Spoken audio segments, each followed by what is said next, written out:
गजानन नाम घेता गजानन झाले जन्माचे सार्थक नाम घेता गजानन झाले जन्माचे सार्थक शेगावीचे योगीराज थोर ब्रह्मांड नायक ब्रह्मांड नायक ब्रह्मांड नायक ब्रह्मांड नायक ब्रह्मांड नायक।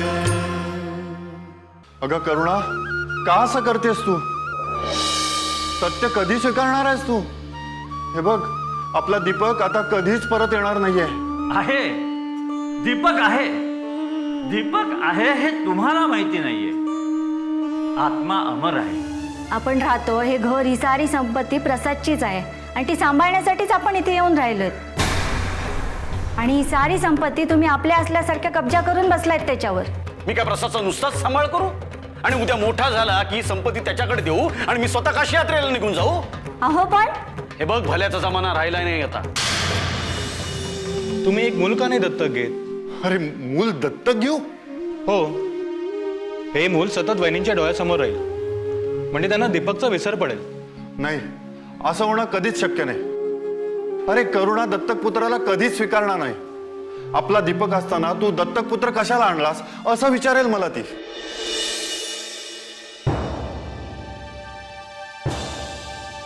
दत्तक मूल घेण्याचा विषय कसा काढू? न बोलून काहीच होणार नाही, त्यापेक्षा बोलून पाहावं। करुणा, करुणा, ए करुणा। काय हो? अहो ते मेथीचे लाडू करत होते, आपल्या दीपकला फार आवडतात। काय म्हणत होतात? पण मी? अहो आता हाक मारलीत ना तुम्ही, हो। मग बोला ना, काय बोलायचं होतं? करुणा, हां अगं मला असं वाटतं आपण एक मुलगा दत्तक घेतला तर? काय? हो। हो पण दत्तक मुलगा कशाला हवाय आपल्याला? आपला दीपक आहे ना, जी काही माया लावायची ती त्याला लावू। त्याच्या प्रेमात भागीदारी नकोय मला। करुणा, अगं दीपक। काय दीपक काय? का माझ्या मुलाच्या जीवावर उठलात? 7 वर्षापूर्वीच तो देवाघरी गेला असं सारखं सारखं सांगून का नाट लावतात? करुणा, अगं काही दत्तक मुलगा वगैरे नकोय मला। मला माझा दीपकच प्रिय आहे। असं ऐकायची नाही ही, जरा वेगळ्या पद्धतीने बोलून पाहावं। अहो काय सांगते मी? हा, अगं करुणा, दीपक तर आहेस, तरी मी दत्तक पुत्र घेण्याचं म्हणतोय। या मागचं कारण तर तू समजून घेशील? बोला, काय कारण आहे? हे बघ करुणा, अगं आपल्या दीपकला कोणी भावंड नाही आहेत आणि एकाला दुसरा असावं असं म्हणतात। हे बघ, सगळ्याच गोष्टी मुलं आपल्या आईवडिलांना सांगू शकत नाहीत ना। एखादा भाऊ किंवा बहीण असेल तर दीपक आपलं मन त्यांच्याकडे मोकळं करेल। अगं ह्याच कारणासाठी मी म्हणतोय एखादा आपण मुलगा दत्तक घेऊया। आणि आपले गजानन महाराज सुद्धा सांगतात ना, आपल्याला शक्य असेल तेवढी आपण दुसऱ्यांना मदत करा। गरजू, निराधार, अनाथांना आपलं म्हणा, त्यांचं कल्याण करा, म्हणजे तुमचं कल्याण होईल। म्हणतात ना असं? हो म्हणतात। अगं आपण एखादा अनाथ मूल दत्तक घेतलं, त्याला वाढवलं, शिकवलं तर आपल्या पदरात पुण्य नाही का पडणार? आणि आपल्या दीपकला भाऊही मिळेल। बरोबर बोलतोय ना मी? हो बरोबर बोलताय तुम्ही। दीपकच्या जोडीनं आणखीन एखादं मूल सांभाळणं सहज शक्य आहे आपल्याला। मग घ्यायचं मूल दत्तक? नाही, नको। अगं करुणा, हो दत्तक असलं तरी काय, मुलगा म्हटलं की त्याला तितकीच माया द्यायला हवी। आणि एक आई म्हणून मला ते कधीच शक्य होणार नाही। हो आपलं ते आपलं शेवटी। हो आणि आपला दीपक आणि ते दत्तक घेतलेलं मूल यांच्यात चुकून जरी माझ्याकडून दुजाभाव झाला तर तो दोष मला येईल। पुण्य कमवायला जाऊन पाप पदरी पडायला नको. कशाला? नकोच ते. हा, तुला तुझाच मुलगा परत हवाय ना? मिळेल, हो मिळेल. तुला तुझाच मुलगा परत मिळेल. त्याचे प्रारब्ध लोक भोगून झाले की मग तुझी त्याची गाठभेट होईल. गण गण गणात बोते, गण गण गणात बोते, गण गण गणात बोते, गण गण गणात बोते.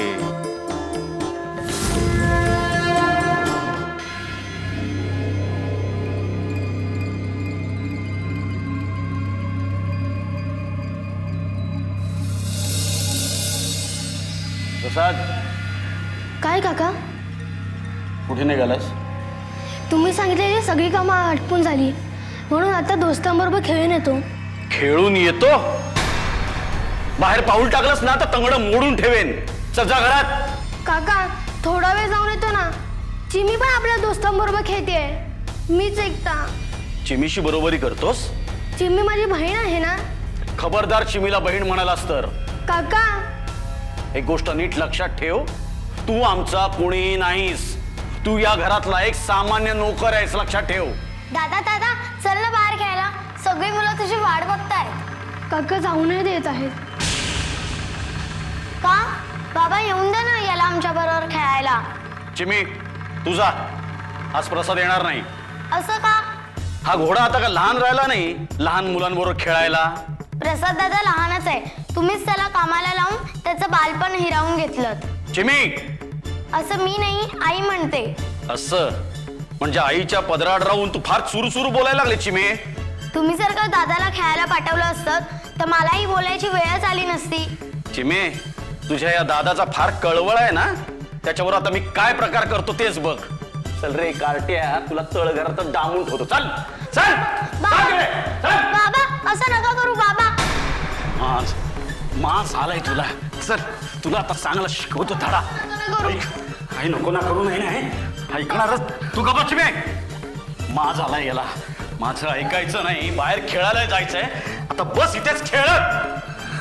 बाबा असं नका ना करू. तू गप्पा चिमे, आणि खबरदार याची रशी सोडलीस तर तुझी आणि तुझ्या आईची फूस आहे याला. म्हणून आफात चढलाय, माज आलाय याला. त्याचा आता माज जोपर्यंत उतरत नाही ना तोपर्यंत त्याची रशी सोडायचीच नाही. बस घे चिमे, चल.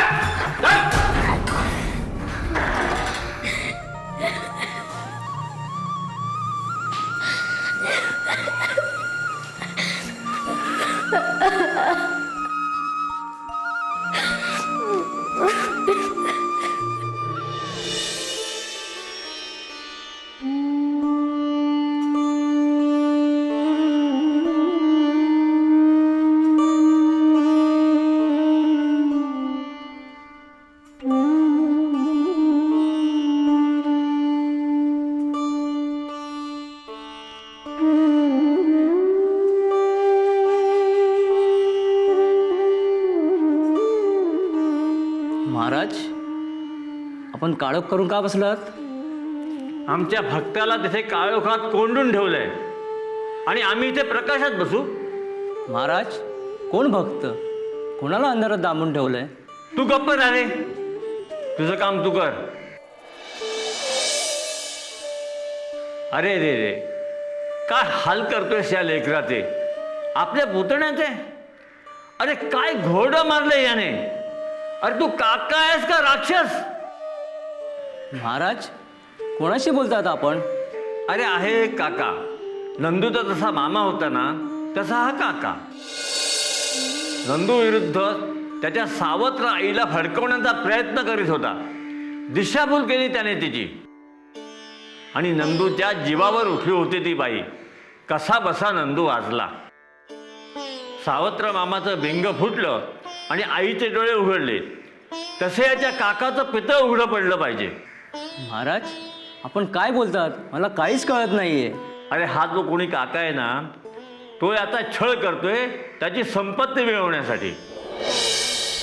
अरे ते त्याचं नाही, ते मिळवण्याचा, ओरबडून घेण्याचा ह्याला काय अधिकार आहे? किती हाल करतोय आपल्या पुतण्याचे. त्याचा पुतण्या प्रसाद आमचा भक्त आहे. आम्ही आहोत त्याच्यावरती लक्ष ठेवून. नाहीतर या राक्षसाने त्याचं काय केलं असतं हे त्याचं त्यालाच ठाऊक.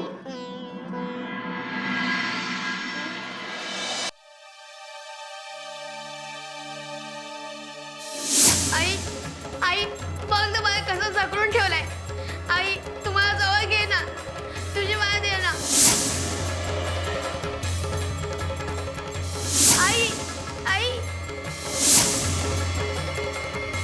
आई आई आई आई बघ ना मला कसं जखडून ठेवलंय. आई तुम्हाला जवळ घे ना. पूर्ण पूर्ण काय झालं? दीपक हे करुणा आ काय झालं? अशी दचकून का जागी झालीस? वाईट स्वप्न पाहिलंस का? चांगलं का वाईट ठाऊक नाही, पण पण स्वप्नात मी एक मुलगा पाहिला हो, अगदी आपल्या दीपकच्या वयाचा. आणि त्याला कुणीतरी दोरीने बांधून ठेवलं होतं. तो मला आई म्हणत होता, त्याला जवळ घ्यायला सांगत होता. करुणा हे असं स्वप्न मला का पडावं? या स्वप्नाला काही अर्थ आहे का हो? कसं करायचं या मुलाचं काही कळत नाहीये. कसं वाचवू या नराधमापासून मी प्रसादला? आज पुन्हा उपाशी ठेवलं धाकट्या मालकांना, तळघरात डांबून ठेवलंय. देव सगळं बघतोय, त्यांना शिक्षा झाल्याशिवाय राहणार नाही. का तू ह्यांच्याच पुढ्यात काय बोलतेस? आपण गडी माणसं, आपली पायरी बघून आपण. खरं बोलतेय ती. माझे पती असले म्हणून काय झालं? मी देखील देवाकडे हीच प्रार्थना करते की या माणसाला जन्माची अद्दल घडव, म्हणजे बिचारा प्रसादच्या वाटेला जाणार नाही. या तुम्ही आणि चिमी आहात म्हणून, नाहीतर यांनी जीवच घेतला असता धाकट्या मालकांचा. खरंय, लालसेपोटी हा माणूस काहीही करू शकतो असं मलाही वाटायला लागले. काहीही करून प्रसाद आणि चिमीला याच्यापासून दूर कसं ठेवता येईल हे पाहायला हवं. प्रसाद आणि चिमीला घेऊन जावं म्हटलं तर. नको नको ताई, असं करू नका. या माणसाला प्रसाद म्हणजे आमचे धाकटे मालक नकोच आहेत. तुम्ही त्यांना घेऊन गेला तर त्यांचंच फावेल. त्यापेक्षा आपण धाकट्या मालकांना त्यांचा हक्क कसा मिळवून देता येईल हे बघूया. लाख बोललीस खरंच मला खूप कौतुक वाटतं तुमच्या दोघांचं. ताई. खाल्ल्या मिठाला जागणं काय असतं हे तुमच्या दोघांकडून शिकावं. प्रसादवर तुम्ही खूप माया करता. माया मनातच राहते ना ताई. धाकट्या मालकांचे हाल बघून काळजाचं पाणी पाणी होतं. नाही, काहीतरी करावंच लागेल. प्रसाद सोबत आमच्या चिमीलाही वाचवावं लागेल. ताई, पण चिमीला कशाचा त्रास आहे? आता नाही, पण चिमीला भविष्यात तिच्या वडिलांच्या वागण्याचा त्रास होऊ शकतो. तो कसा ताई? असं म्हणतात, आई वडिलांच्या पाप पुण्याची फळं यांच्या मुलांना भोगावी लागतात. आणि हे जर खरं असेल तर यांच्या वाईट कृत्याची फळं आमच्या चिमीला भोगावी लागतील. ताई नाही, मी असं होऊ देणार नाही. भाऊ. काय ताई? एखादी जर योजना मला सुचली तर तुम्ही दोघं जण मला मदत कराल ना? हे काय विचारणं झालं ताई? तुम्ही धाकट्या मालकांसाठी आम्हाला जे करायला सांगाल ते आम्ही करू. ठीक आहे. काय अर्थ असेल हो असं स्वप्न पडण्यापाठीमागे? अगं ते मी कसं सांगू? ध्यानी वसते ते स्वप्नी दिसे म्हणतात. हं? तुम्ही दत्तक मूल घेण्याबद्दल माझ्याकडे बोललात, पण मी मुलगा दत्तक घ्यायला नको म्हणाले. तो विषय तिथेच संपला नाही, माझ्या मनात घर करून राहिला. आणि मग आपल्या दीपकला एखादं भावंड हवं का याचा मी नकळत विचार करायला लागले. करुणा, एखादा अनाथ गरजू मुलगा दत्तक घ्यावा हे तुम्ही सुचवलं. कदाचित त्यामुळेच तर हे स्वप्न मला पडलं नसेल ना. मी स्वप्नात पाहिलेला मुलगा दुःखी कष्टी दिसत होता. त्याच्यावरून असं वाटत होतं की कुणीतरी त्याचा खूप छळवाद मांडलाय हो. मला तो आई म्हणत होता, माझ्याकडून मायाची अपेक्षा ठेवत होता. खरंच असा कोणी मुलगा असेल का हो? आणि असेल तो कुठे असेल? आणि असेल तर मी त्याच्या मातृत्वाचा स्वीकार करावा, त्याचा उद्धार करावा का? बोला ना. तुझ्या एकाही प्रश्नाचं उत्तर माझ्याकडे नाहीये करुणा. आपण असं करूया, आपण गजानन महाराजांच्या दर्शनाला जाऊया.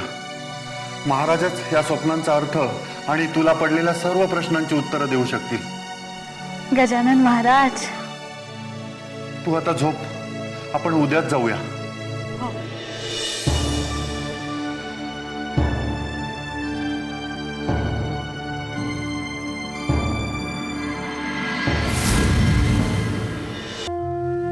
आपल्यासारखाच ताईचा बी लय जीव तुटतो धाकट्या मालकांसाठी. हो ना.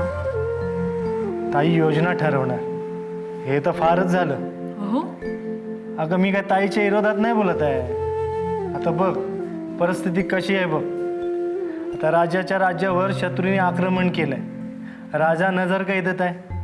आता त्या राजाला शत्रूच्या तावडीतून सोडवायचा म्हणजे केवढी भारी योजना हवी. खरंय. हा राक्षस काका काय साधा सुद्धा नाही. अरे त्याच्या विरोधात योजना आखायची, ती तडीच न्यायची. अरे म्हणजे केवढी भारी परीक्षा आहे. अहो पण मी काय म्हणते, आपण जर बाहेरून कुणाची मदत घेतली तर? बाहेरून मदत? हो. हा माणूस आपल्या धाकट्या मालकांना कसा छळतो, त्यांनी त्यांच्या संपत्तीवर कसा कब्जा केला हे गावभर करूया. म्हणजे गावकऱ्यांची मदत घेऊन आपल्याला धाकट्या मालकांना या राक्षसाच्या तावडीतून सोडवता येईल. हा, लय चांगली कल्पना आहे तुझी. तर तू आणि मी आपण दोघं बी मिळून उद्यापासून कामास लागू. सारा गाव एक होऊन या घरावर चालून आला पाहिजे आणि त्या राक्षसाची गाढवावर बसून धिंड काढली पाहिजे आणि गावावर हाकलून दिला पाहिजे. अहो मग उद्याची कशाला वाट बघायची, आपण आजच कामाला लागूया. असं म्हणतेस? हो. बरं.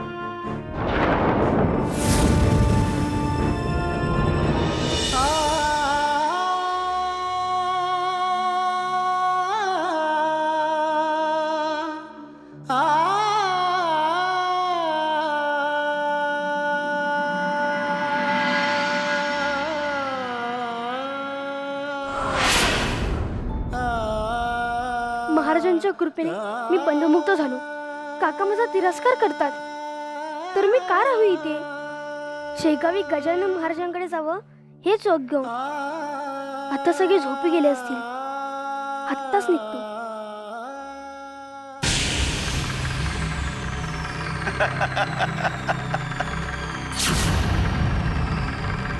प्रसाद, कुठे निघालास? काका मला जाऊन द्या. जर मी तुम्हाला नकोसं झालं असेल तर मी शेगावी गजानन महाराजांकडे निघून जातो. असं? काका मला जाऊ द्या. मी तुमच्या पुढे हात जोडतो. हात सोडतो नाही, हात तुझे तोडतोच. आता रशी सोडवण्यात बरोबर यश मिळवलंयस तू. आता बघूया तुला कोण कोण सोडवता येते. बस गेले, बस. बघूया तुझा आता. तुझे हात चांगले बांधून ठेवतो. तेच बघतो मी आता.